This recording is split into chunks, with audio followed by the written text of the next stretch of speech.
Ο κάθε μαθητής να έχει το δικό του σχολικό εξοπλισμό, όπως μολύβια, γόμα, ξύστρα και το δικό του μπουκάλι για νερό. Τα φύλλα της έκθεσης για τις τάξεις C-Class, Pre-Lower, Lower και Proficiency να είναι με μεγάλο περιθώριο στο πλάι, ώστε να είναι ευκολότερο για τους μαθητές να μελετήσουν τις σημειώσεις μας. Οι μαθητές να έρχονται έχοντας μελετήσει.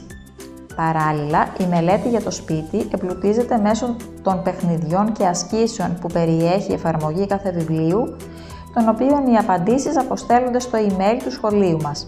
Οι οδηγίες εγκατάστασης της εφαρμογής βρίσκονται είτε στην αρχή είτε στο τέλος των βιβλίων.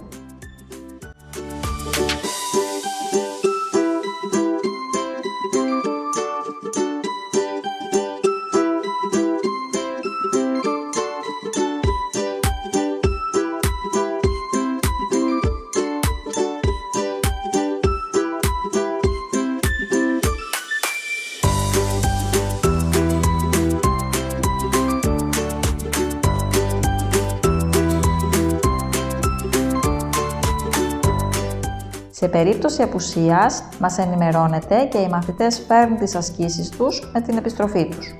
Ενημερώνεστε από την ιστοσελίδα για την ύλη του κάθε μαθήματος, η οποία υπάρχει και γραπτή στα τετράδια του κάθε μαθητή.